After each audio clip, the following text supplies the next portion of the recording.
네, 요한복음 13장 12절로 15절 말씀을 제가 봉독해 올리도록 하겠습니다. 그들의 발을 씻으신 후에 옷을 입으시고 다시 앉아 그들에게 이르시되 내가 너희에게 행한 것을 너희가 아느냐. 너희가 나를 선생이라 또는 주라 하니 너희 말이 옳도다. 내가 그러하다. 내가 주와 또는 선생이 되어 너희 발을 씻었으니 너희도 서로 발을 씻어주는 것이 옳으니라. 내가 너희에게 행한 것 같이 너희도 행하게 하려 하여 본을 보였노라. 아멘. 사랑의 하나님 감사합니다. 오늘도 주님께 찬양하고 예배하게 하시니 감사합니다. 우리의 예배가 온전한 예배 되어질 수 있도록 시간 성령께서 자정하여 주셔서 온전한 예배로 주님 앞에 영광 돌리는 시간 되게 하옵소서. 시간 말씀을 나눕니다. 하나님 말씀 가운데 우리에게 들려주시는 주님의 음성을 듣는 시간 되게 원하오니 주님 이 시간 말씀하여 주시고 그 말씀대로 살아가는 우리의 삶이 하나님의 영광이 되고 또 본이 되는 삶이 되도록 은혜 내려 주옵소서. 예수님의 이름으로 기도합니다. 아멘.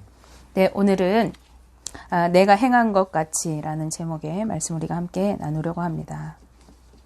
네, 본문은 본래 13장 1절에서 20절까지 이어지는 어떤 한 사건을 기록하고 있는 내용인데요.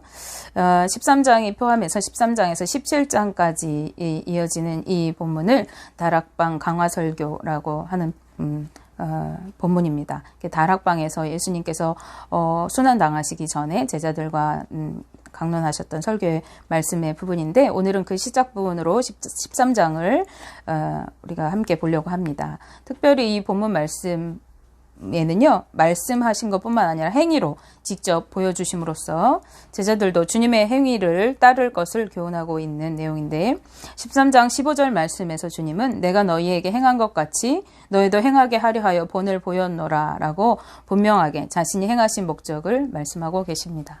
네, 그렇다면 제자들이 따라야 할 그리고 제자의 삶을 살아가야 할 우리 성도들이 따라야 할 주님의 행위는 무엇이었을까요?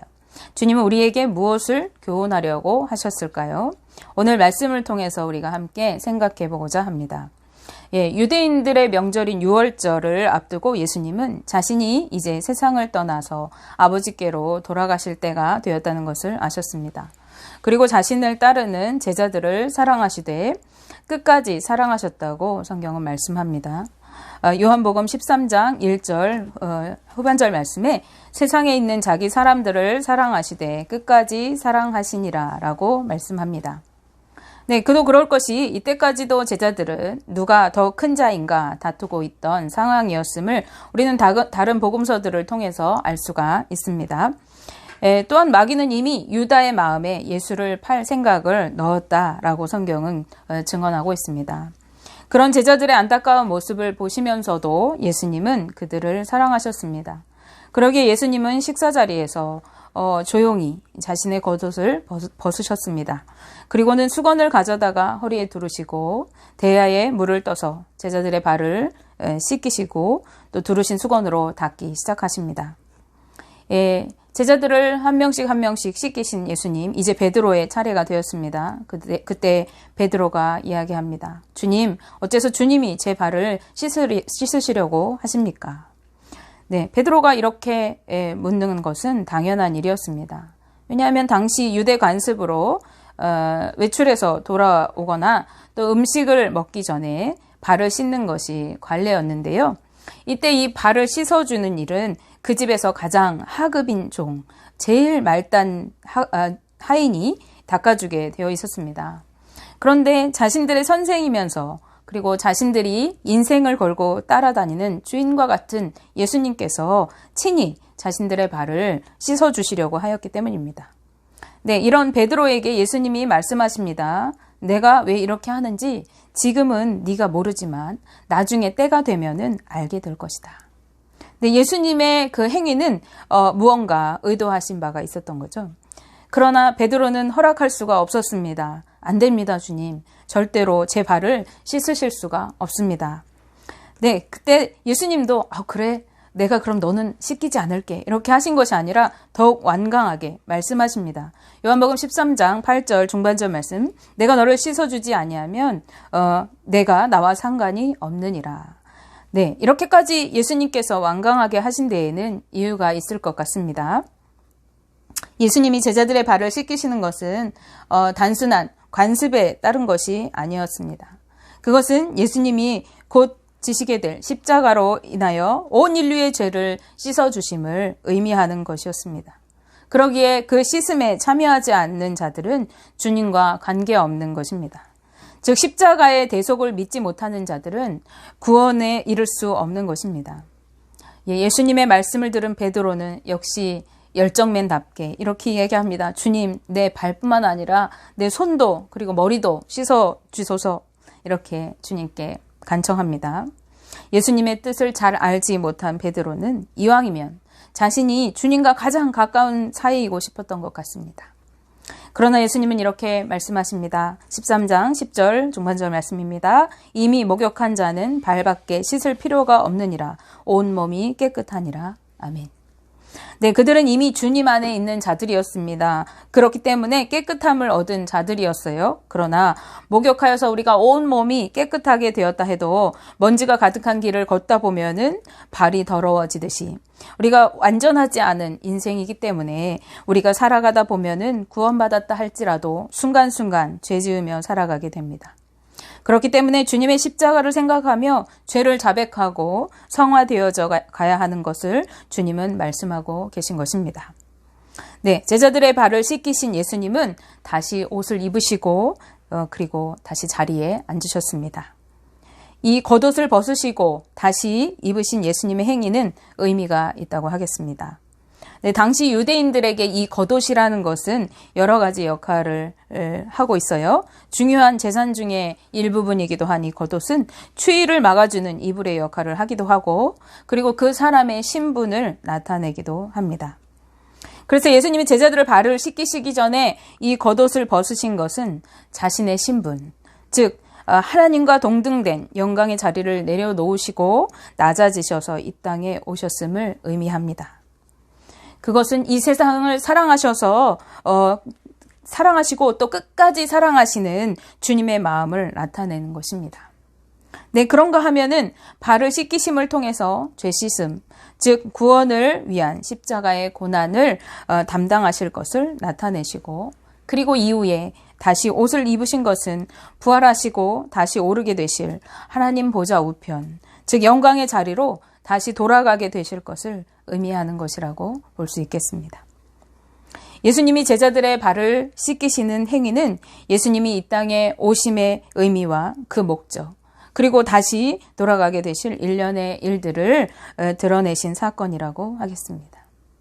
네, 그리고 행위로 보여진 주님은 이제 제자들에게 말씀하시기 시작하십니다. 요한복음 13장 14절 15절 말씀 우리가 함께 다시 보시면 내가 주와 또는 선생이 되어 너희 발을 씻었으니 너희도 서로 발을 씻어주는 것이 옳으니라. 내가 너희에게 행한 것 같이 너희도 행하게 하려 하여 본을 보였노라. 아멘. 네, 주님이 그들과 함께 있지 않을 그때에 그들이 어떻게 살아가야 할까를 알려주시기 위해서 주님은 본을 보이셨다는 것입니다. 그렇다면 예수님은 제자들에게 무엇을 보여주시려고 하신 것일까요? 무엇을 그들에게 너희도 행하라고 말씀하고 싶으셨던 걸까요?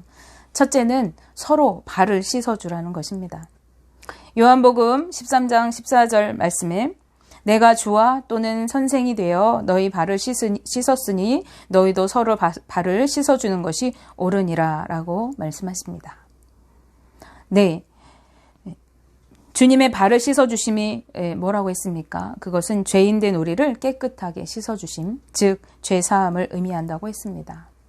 그렇다면 서로 발을 씻어주라고 하는 것은 서로 죄를 씻어주라는 의미가 되겠습니까? 우리는 다른 사람의 죄를 대속할 어떤 능력이 없습니다. 우리는 씻어줄 수가 없어요. 그렇다면 이것은 무슨 뜻일까요? 이것은 서로 용서하라는 뜻입니다. 용서는 사랑의 가장 큰 표현 중에 하나입니다. 그러므로 서로 용서하고 사랑하면서 살라고 하시는 것입니다. 이는 이후에 예수님이 말씀하시는 새 계명과 연결지어지게 됩니다. 요한복음 13장 34절 말씀입니다. 새 계명을 너희에게 주노니 서로 사랑하라. 내가 너희를 사랑한 것 같이 너희도 서로 사랑하라. 아멘. 네, 이것은 그동안 살아왔던 제자들의 인간적인 사랑의 모습을 뛰어넘는 사랑, 하나님의 사랑, 예수님의 희생의 사랑을 닮아가야 하는 제자들의 모습을 이끌어내기 위한 예수님의 본보기였던 것입니다. 이전에는 나 중심으로 나 중심의 사랑으로 살아왔습니다. 그래서 나를 사랑하는 사람, 어떤 나와 이 관계에 얽혀 있는 사람을 사랑하고, 그리고 나에게 실수하는 사람, 나에게 잘못하는 사람은 사랑하지 못했던 모습이었다면, 이제는 그런 모습에서 벗어나서 예수님의 사랑을 입은 자로서 그 사랑을 닮은 사랑, 주님의 죽기까지 우리를 사랑하셨던 그 사랑을 닮은 자로 살아가야 하는 것입니다. 죽을 수밖에 없는 죄인을 사랑하시고 끝까지 사랑하신 예수님의 모습을 우리가 닮아서 서로 용서하고 살아가라고 말씀하고 계시는 것입니다. 두 번째로는 서로 섬기라고 하시는 것입니다. 발을 씻겨주는 것은 집안에서 가장 천한 종이 하는 일이라고 했습니다. 그런데 예수님께서 주님이시고 선생이 되시면서 발을 씻겨주심으로 섬김의 본을 보이셨습니다. 그러므로 제자들도 서로 섬겨주는 삶을 살아가도록 하셨습니다. 13장 16절 말씀에 내가 진실로 너희에게 이르노니 종이 주인보다 크지 못하고 보냄을 받은 자가 보낸 자보다 크지 못하나니 라고 말씀하시면서 예수님은 예수님과 제자들의 관계를 주인과 종 혹은 보내는 자와 보냄을 받은 자로 표현하십니다. 이것은 주인이며 그들을 보내시는 예수님이 먼저 섬김의 본을 보이셨음을 기억하며 섬김을 실천하게 하시려는 것이었습니다. 제자들이 섬김을 실천하지 않을 때 그것은 어떠한 의미가 됩니까? 나는 주인보다 혹은 내가 보내는 자이신 예수님보다 높은 자임을 드러내는 것이 됩니다. 그러기에 13장 17절 말씀에 너희가 이것을 알고 행하면 복이 있으리라고 예수님은 말씀하셨습니다. 이 말씀은 예수님을 구주로 고백하는 주님의 제자인 우리에게도 동일하게 말씀하시는 그런 말씀인 것입니다. 우리가 사순절 둘째 주간을 보내고 있습니다. 우리의 모든 죄와 허물을 씻어주시고 용서해 주시며 그리고 섬김의 본을 보이신 예수님을 본받아서 우리가 서로 용서하고 또 섬겨주면서 사랑을 실천하는 한 주간 되셔서 주님을 나타내는 저와 우리 성도님들 되시기를 바랍니다. 요한복음 13장 35절 말씀에 너희가 서로 사랑하면 이로써 모든 사람이 너희가 내 제자인 줄 알리라 하신 말씀이 우리의 삶에 이루어지는 한 주간 되시기를 주님의 이름으로 기원합니다. 기도하겠습니다. 우리를 사랑하시되 끝까지 사랑하신 주님,